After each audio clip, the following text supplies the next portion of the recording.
오늘 함께 묵상할 하나님의 말씀은 마태복음 16장입니다. 마태복음 16장 13절부터 20절까지 찾으신 줄 알고 한 절씩 교독하겠습니다. 예수께서 빌립보 가이사랴 지방에 이르러 제자들에게 물어 이르시되 사람들이 인자를 누구라 하느냐.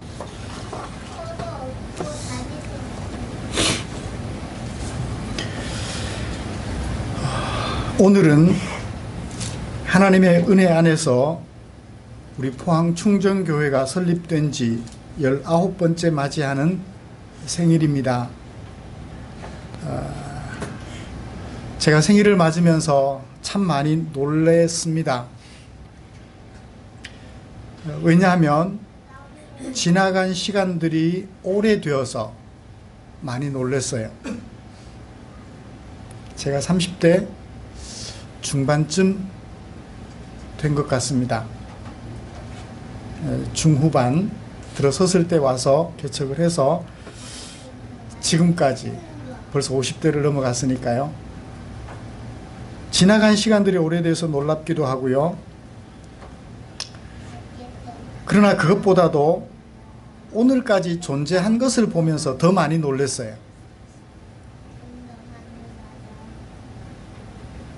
덩치나 크면 뭐 별로 놀랍지 않죠. 덩치가 있으니까 어떻든 굴러가겠죠.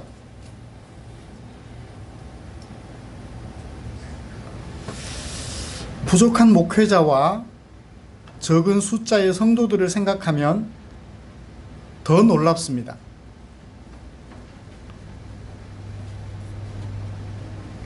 오늘날은 교회의 규모가 급속도로 성장하던 1970년, 80년대와 형편이 많이 달라졌지요. 하나님과 교회에 대한 세상의 인식이 많이 부정적으로 바뀐 것 같습니다. 오죽하면 기독교 앞에 기자를 다른 글자로 바꿔서 말하겠습니까?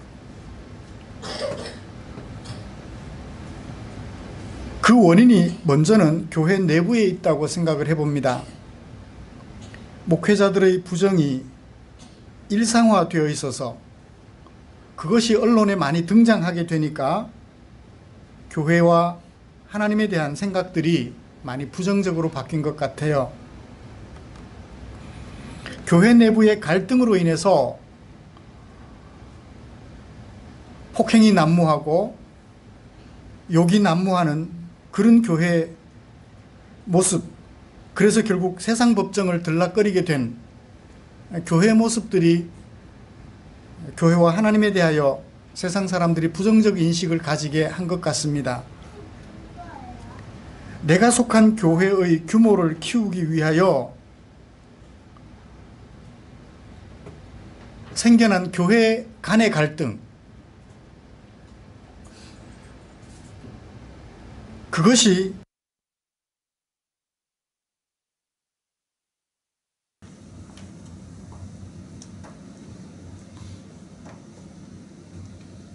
그러다 보니 규모가 작은 교회들은 유지 자체를 힘들어하는 형편이 되고 만 것 같습니다.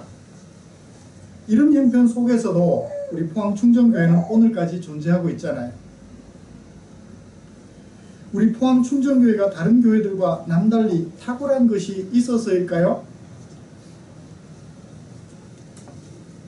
그렇지 않은 것 같습니다. 오직 하나님의 은혜임을 다시 한번 고백하게 됩니다. 목회자에게 저에게 주시는 하나님의 은혜가 있었지요. 하나님의 말씀을 어떻게 하면 하나님의 마음을 읽어낼 수 있도록 이해할 수 있을까? 지금까지 고민하며 연구하게 해주셨지요. 그것이 저에게는 큰 은혜라고 여겨집니다. 왜냐하면 말씀이 없으면, 말씀이 왜곡되면 성도들의 마음은 늘 무거울 테니까요.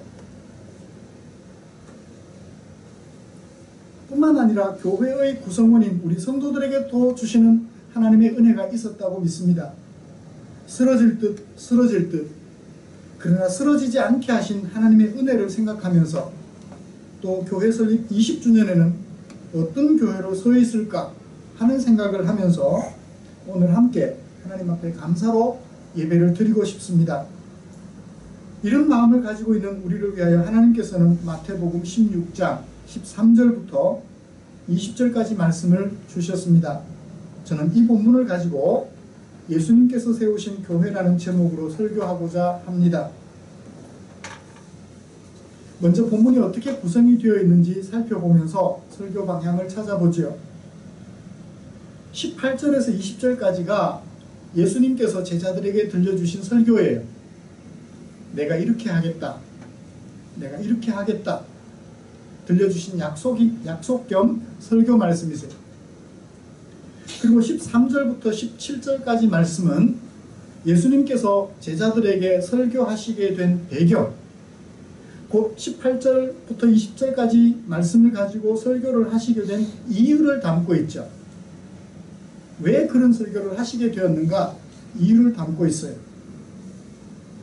그리고 18절부터 20절까지 예수님께서 제자들에게 들려주신 그 설교를 분류해보면 모두 세 가지예요. 내가 교회를 세우겠다. 음부의 권세가 그 교회를 이기지 못한다.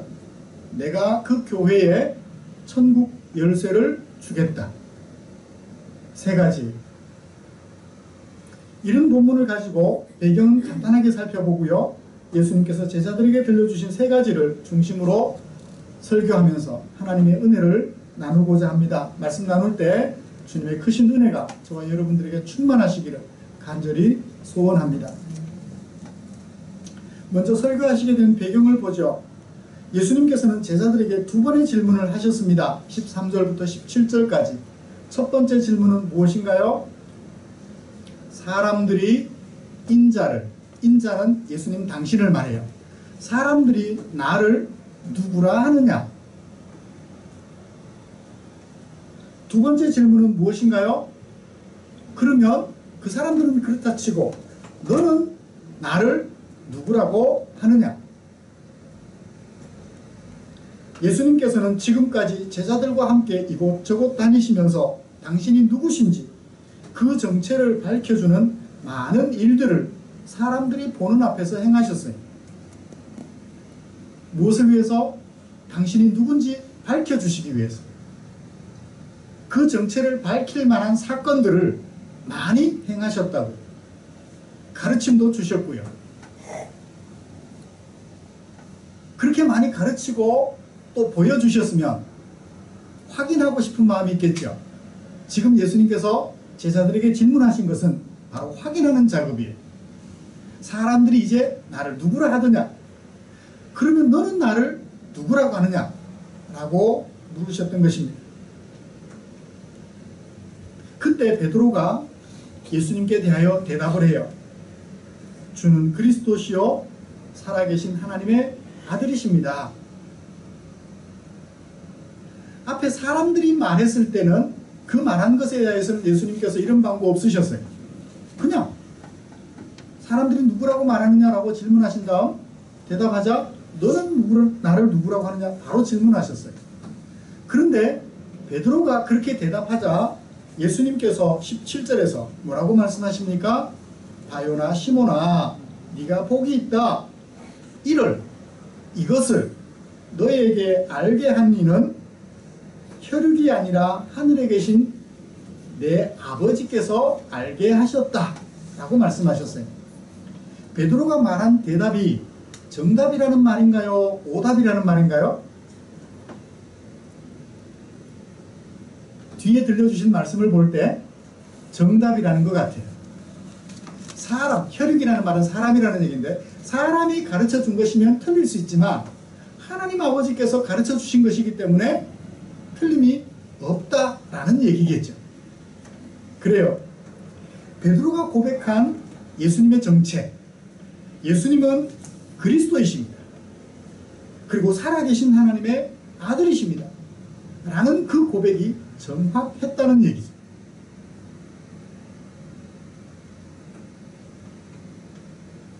여러분, 베드로가 예수님의 정체에 대하여 이해한 것과 오늘 우리가 예수님의 정체에 대하여 이해하고 있는 것을 비교해 보시죠. 어떻습니까?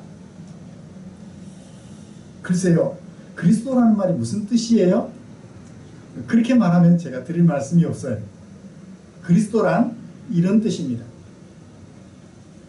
기름 부음을 받으셨다. 문자적인 뜻은 그거예요. 기름 부음을 받았다라는 말은 무슨 뜻일까요? 그 일을 하기 위하여 그 자리에 임명받았다라는 얘기예요. 대통령께서 취임하시고 나면 제일 먼저 누구를 뽑나요? 장관들을 뽑아요. 장관들을 선택하여 국회의 동의를 얻은 다음 그 장관들에게 뭘 주나요? 임명장을 주죠. 그리스도라는 말은 그와 같은 의미를 담고 있습니다. 하나님께서 예수님이 감당하실 어떤 일을 위하여 적합한 자로 여기시고 그 일을 위하여 하나님이 임명장을 주셨다 라는 얘기예요. 예수님은 하나님의 일을 위하여 하나님에게 임명받은 분이시다, 그런 얘기예요. 하나님의 일이 뭘까요? 사람들을 죄에서 구원하여 하나님의 백성으로 만드시는 일이에요. 사람들은 주로 무슨 일을 해요? 나 잘 되는 일을 해요. 하나님은 하나님 당신 잘 되시는 일을 원치 않으시고 하나님이 만드신, 하나님이 손수 빚어 만드신 그 사람들이 죄 가운데 뒹굴고 있는데 그 모습이 안타까워서 죄 가운데서 건져내어 하나님의 사람으로 살아가도록 도와주는 그 일을 위하여 누구를 보내셨다고요? 예수님을 보내셨다. 사람이 죄 때문에, 자기 죄 때문에 자기가 죽어야 되는데 죽을 사람 대신 예수님을 죽게 하심으로 사람이 더 이상 죽지 않고 하나님의 백성으로서 영원히 살게 하시는 그 일을 위하여 예수님이 보냄받은 분이다 라는 뜻이 네 글자 속에 들어가 있어요. 예수님의 이름 속에 뭐라고요? 그리스도라고요. 이제 누가 그리스도라고 얘기를 하면 충분히 설명해 주실 수 있죠? 네. 베드로는 그렇게 고백을 한 거예요. 예수님은 하나님께서 우리를 우리 죄에서 건져 하나님의 사람으로 살게 하시려고 보내서 임명해 주신 분이십니다 라고 고백한 것이 주는 그리스도시요 라고 고백하는 것의 내용인 것입니다. 그리스도는 그리스도인데 어떤 그리스도? 살아계신 하나님의 아들, 사람의 아들이 아니에요. 사람의 아들이라면 나를 위해서 대신 죽을 수 있나요? 그는 그 사람의 죄 때문에, 자기 죄 때문에 죽을 뿐이에요. 그리스도는 그리스도인데 살아계신 하나님의 아들로 오셔서 죽지 않아도 될 하나님의 아들로서 사람이 되어 오셔서 우리 모든 사람들을 대신하여 죽으심으로 그 대속의 죽음은 효과가 있는 것이죠. 베드로의 고백이 담고 있는 의미는 바로 그거예요. 살아계신 하나님의 아들로서, 죽지 않아도 될 하나님의 아들로서 이 땅에 오셔서 우리를 대신하여 죽으심으로 죄 가운데서 우리를 건져 하나님의 백성 되게 하실 분이십니다 라는 고백이 그 속에 담겨 있는 거죠. 이제 저와 여러분들도 베드로가 고백한 것과 같이 그리스도시요 살아계신 하나님의 아들이십니다 라고 하는 고백을 우리 마음속에 깊이 새겨보시기를 기대합니다. 자, 지금까지 어떤 일을 행하시고 어떤 가르침을 주셨는데 이제 확인을 해보니까 효과가 있어요? 없어요? 있어요. 효과가 확인된 거예요. 자, 내가 지금까지 가르친 것이 효과가 있었다면 교육하는 교사의 입장에서 볼 때 그 다음 단계로 나가야 돼요? 안 나가야 돼요? 그 다음 단계로 나가야죠. 이제 그 다음 단계로 나가는 과정이에요. 지금 그 다음 단계로 나가는 과정을 위하여 예수님께서 뭘 들려주셔요? 설교를 들려주십니다. 몇 절부터 몇 절까지? 18절부터 20절까지 설교를 들려주시는 거예요. 이제 그 설교 첫 번째 부분을 같이 살펴보기를 원합니다. 내가 이 반석 위에 내 교회를 세우겠다라고 예수님께서 말씀하셔요. 교회를 세우겠다? 이 세우다라는 말이 건축하다라는 뜻이에요. 교회를 세운다? 그러면 교회는 건물인가? 수사법을 보지 않고 글자로 보면 교회가 건물인 줄 착각해요. 이건 수사법을 사용하고 있는 거거든요. 자, 교회를 세우는 것을 건물 세우는 것에 비교해서 설명하시려는 거예요. 자, 건물을 어떻게 세우죠? 기초를 두고 그 기초 위에 골조를 세우고 내장재, 외장재를 발라서 붙여서 건물을 만들어요. 무엇을 위한?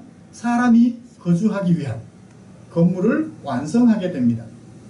그 건물 건축하는 것을 머릿속에 생각하면서 예수님께서 뭘 설명하셔요? 교회를 세우겠다고 하신 거예요. 그러면 교회는 건물이다 아니다? 건물은 아니에요. 그거는 은유죠. 비유일 뿐이에요. 그러면 그 교회는 뭘까요? 이 교회라는 말은 불러내다라는 뜻을 가지고 있어요. 어디서 불러냈을까요? 오늘 말씀 속에서 찾아보시면 세상이라는 말이 없으니까 오늘 말씀 속에서 찾아보면 불러낸다. 어디서 불러낸다? 오늘 말씀 속에서 찾아보셔요. 본문 속에 담겨져 있습니다. 음부의 권세라는 말이 나오죠. 음부의 권세라는 말이 나오고 그 다음에 뭐도 나오나요? 천국도 나와요. 그 다음에 또 뭐가 나오나요? 교회도 나와요. 교회와 천국은 연관성이, 긍정적 연관성이 있을까요? 없을까요? 있어요. 그런데 음부의 권세는 연관성이 있을까요? 없을까요? 있기는 있어요. 어떤 연관성? 부정적 연관성. 음부의 권세는 이쪽 편에 있고 교회와 천국은 이쪽 편에 있어요. 교회도 음부의 권세하고 싸우고 천국도 음부의 권세하고 싸워요. 그러니까 교회와 천국은 좋은 긍정적인 면에 음부의 권세는 부정적인 면에 위치하고 있는 거예요. 자, 그러면 어디서 불러내요? 음부의 권세 아래에서 불러내요. 어디로? 천국으로. 천국으로 불러내는 것. 이걸 뭐라고 한다고요? 교회라고 한다고.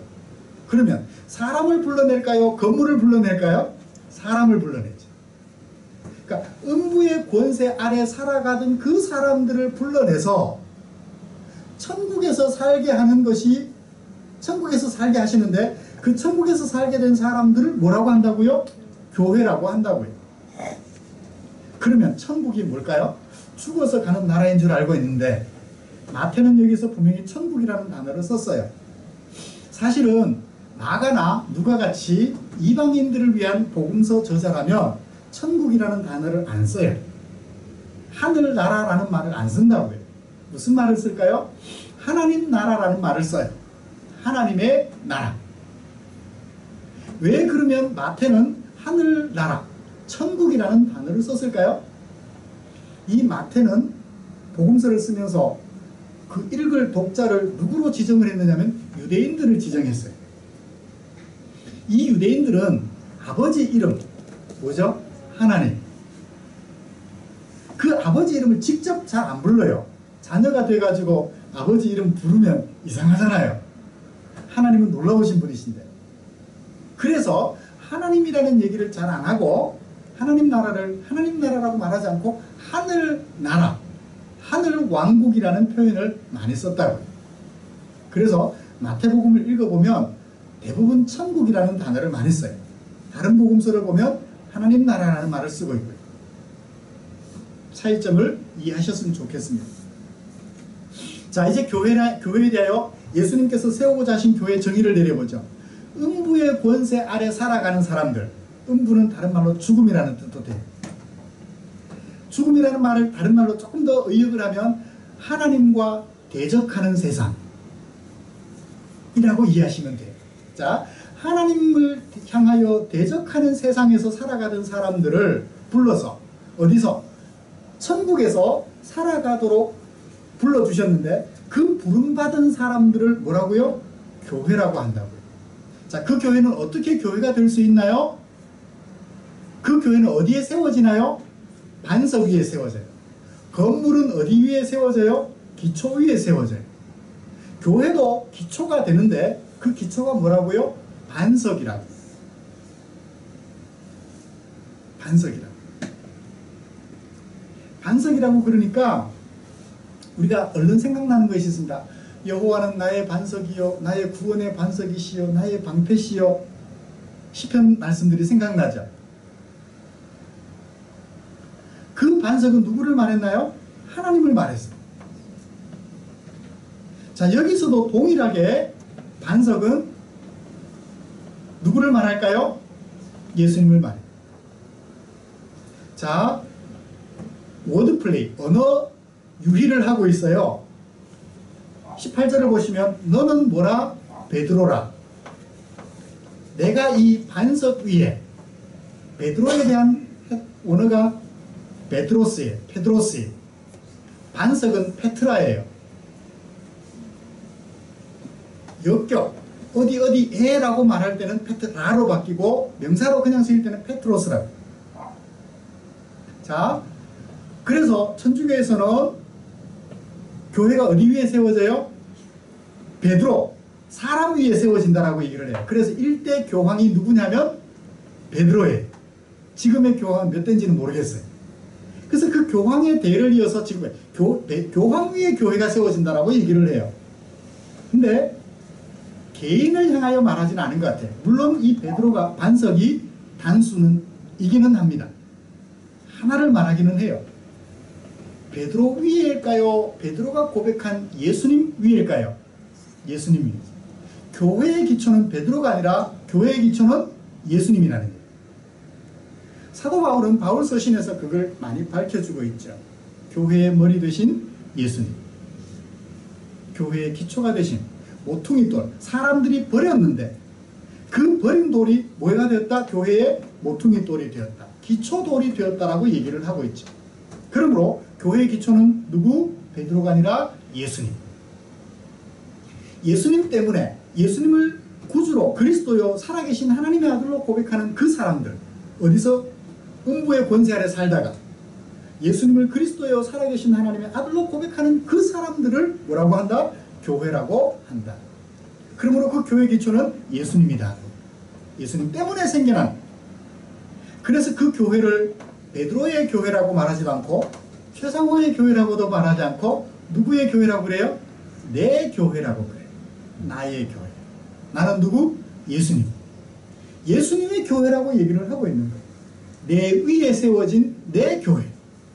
내가 불러서 어디서? 음부의 권세 아래에서 내가 불러서 천국에 살게 한 이 사람들이 뭐다? 내 교회다. 저와 여러분들은 누구의 교회인가요? 예수님의 교회예요. 자, 이제 목 뒤에다가 막대기를 하나 꽂으세요. 그리고 그 막대기 끝에다가 명패를 붙이세요. 아니, 그러면 귀찮은가요? 걸리적거리나요? 우리의 이마에 명패를 하나 붙이자고요. 나는 예수님의 교회다. 따라해 보십시다. 나는 예수님의 교회다. 예수님을 그리스도요 살아계신 하나님의 아들로 믿는 사람들은 나는 예수님의 교회다라는 명패를 붙이고 다니고 있다. 제 이마에 그게 보이나요? 죄송합니다. 안 보여드렸어. 이마가 조금 더 벗겨지면 예수님을 그리스도요 살아계신 하나님의 아들로 고백하는 사람들은 나는 예수님의 교회다. 예수님은 뭐라고 말할까요? 우리를? 너는 내 교회야. 내가 너를 불러냈어. 내가 불러낸 사람이야 라고 주님께서 말씀해 주시죠. 그러므로 교회를 세우겠다는 예수님의 말씀을 놓고 교회가 건물로 생각하시면 이제는 잘못 이해하신 거예요. 우리 예배당 밖에도 포항 충정교회라고 붙여놨어요. 아니에요. 여러분들이 교회라고요. 이름이 포항 충정교회지 실제는 누구의 교회? 예수님의 교회라는 사실을 잊지 마시기를 바랍니다. 베드로가 주는 그리스도시요 살아계신 하나님의 아들이라고 고백했을 때 이제 너는 내 사람이야. 내가 불러낸 내 사람이야 라고 분명하게 확인해 주시며 그들이 모여질 때 그 모임 전체를 교회라고 얘기를 하고 있는 것입니다. 조금 더 길게 붙이면 교회 공동체, 새로운 가족이 된 거죠. 서로를 보셔요. 이제 새로운 가족이 되셨나요? 부부의 연을 맺어 가족이 되기도 해요. 부모와 자식의 관계를 맺어서 가족이 되기도 합니다. 이제는 누구 때문에? 예수님 때문에. 우리 모두는 한 가족. 그걸 뭐라고 한다고요? 교회라고 한다고요. 저와 여러분들, 우리가 교회라는 사실을, 예수님이 세우신 교회라는 사실을, 예수님의 교회라는 사실을 한순간도 잊지 않기를 간절히 소원합니다. 두 번째 설교가 뭐냐면 교회는 음부의 권세에게 지지 않는다는 거예요.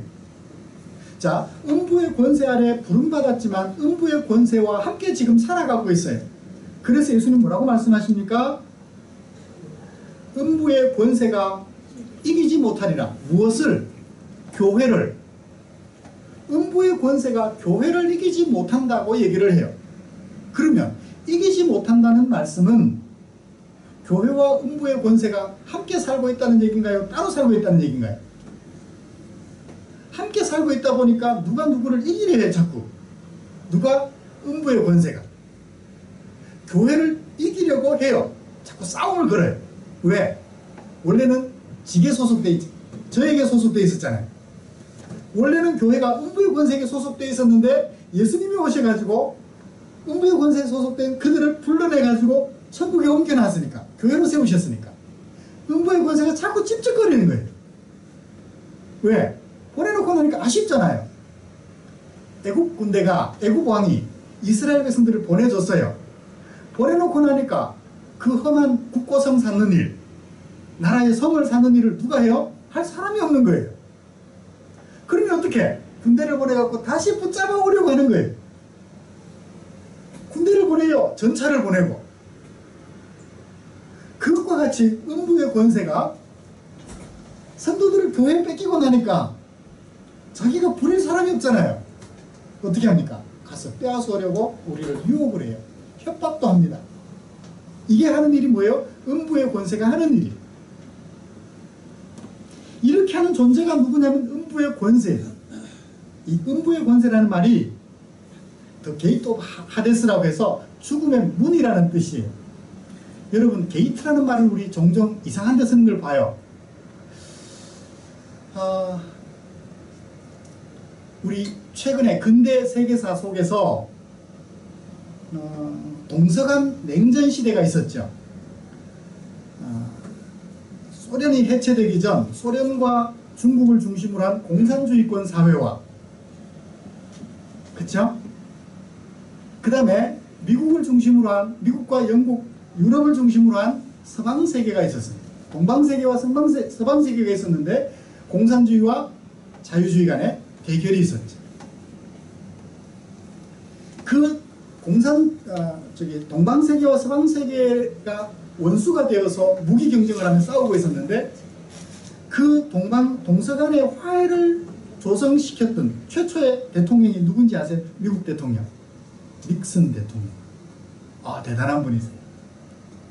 동서간 냉전 시대를 종식시키기 시작한 대통령이 누구냐면 닉슨이. 그 훌륭한 일을 하셨던 닉슨 대통령이 하야를 하게 된 원인이 혹시 뭔지 아세요? 워터게이트라고 들어보셨나요? 워터게이트. 그만 안 좋은 일에 휩쓸려 가지고 그 길로 그 좋은 일을 하셨던 대통령이 하야를 하게 되는데 그 사건을 워터게이트라고 해요. 게이트, 문이라는 말. 이 음부의 권세도 그런 뜻이에요. 사회적으로, 정치적으로, 경제적으로 좋지 않은 일만 하는, 그걸 뭐라고요? 죽음의 권세라고 그래요. 어떻게 해서든 사람들을 긁어 모아서 죽음의 세계에 이르도록 만드는 게 음부의 권세가 하는 일이에요.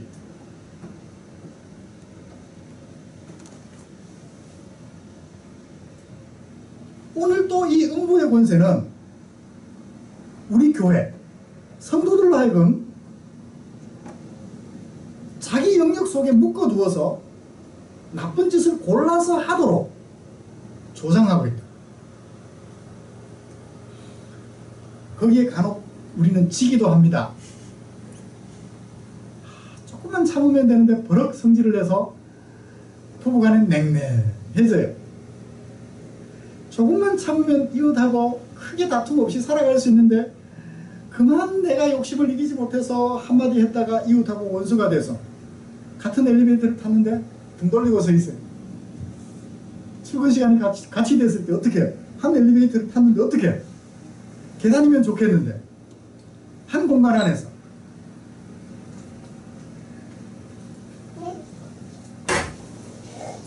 이 음부의 권세가 궁극적으로 우리를 이길까요? 이기지 못할까요? 예수님은 말씀하십니다. 이길 수 없다고.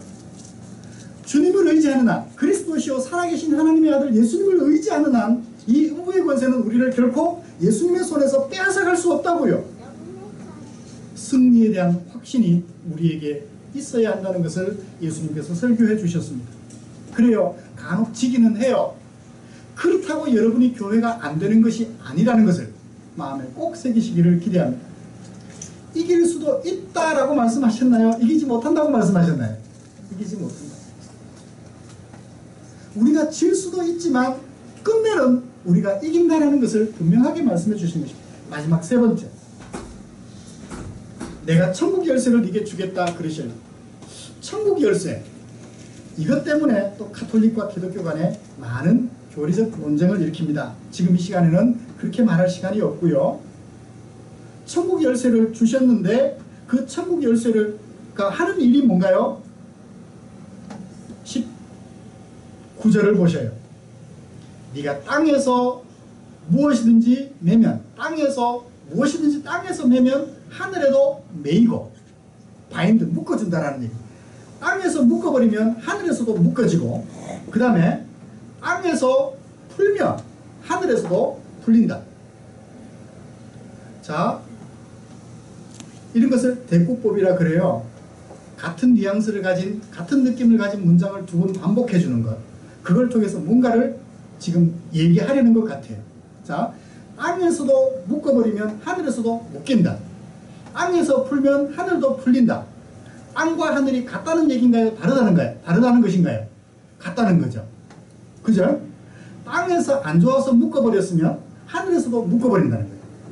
땅에서 좋아가지고 자유를 풀어주면, 해방시키면 하늘에서도 해방시킨다. 하늘과 땅이 일치를 이루게 하는 게 뭐라고요? 열쇠라고요. 자, 우리가 궁극적으로 돌아갈 나라는 저 하늘나라예요. 하나님의 나라예요. 뭐가 없는? 죄와 고통이 없는, 의와 공의와 공평의 하나님 나라. 그 하나님 나라의 모습을 이 교회가 추구를 하는데, 아까 말했듯이 음부의 권세가 자꾸 도전하니까 교회가 안에 뭐가 있어요? 혼란이 있어요. 성도들끼리 다툼이 생기더라고요. 남자가 여자를 좀 무시하고, 그러다 보니까 여자는 또 남자한테 또 달려들고 다툼이 생겨요.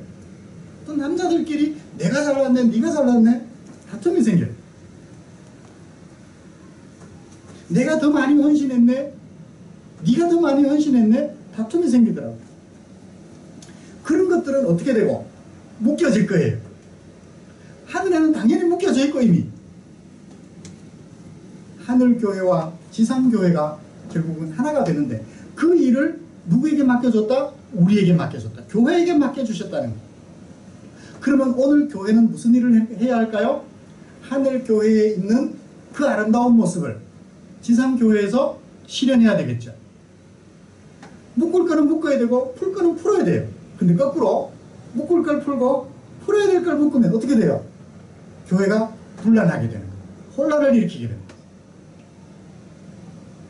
이 지상교회, 우리들에게 하늘교회와 같이 아름다운 모습을 만들어가는 뭘 주셨다? 사명을 주셨다.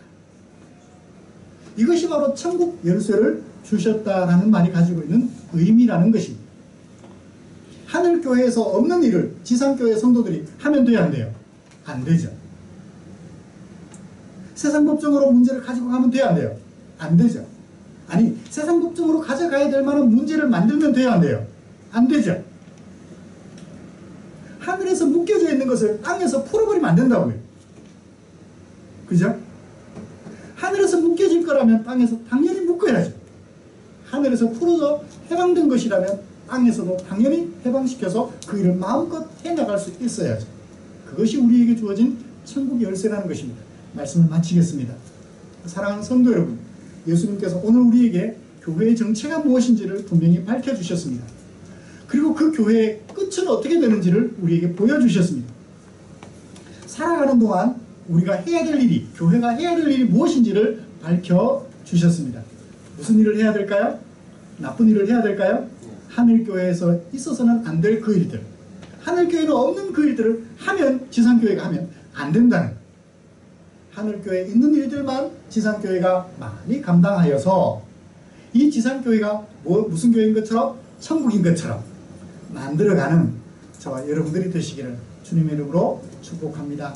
그래서 20주년을 맞이했을 때는 숫자가 많이 늘어난 것도 좋겠지만 우리 각 사람들이 집에서, 일터에서 하늘교회의 모습을 여러분들이 섬기는 현장 속에서, 우리 함께 모여있는 이 교회 안에서 아름답게 꿈을 펼쳐서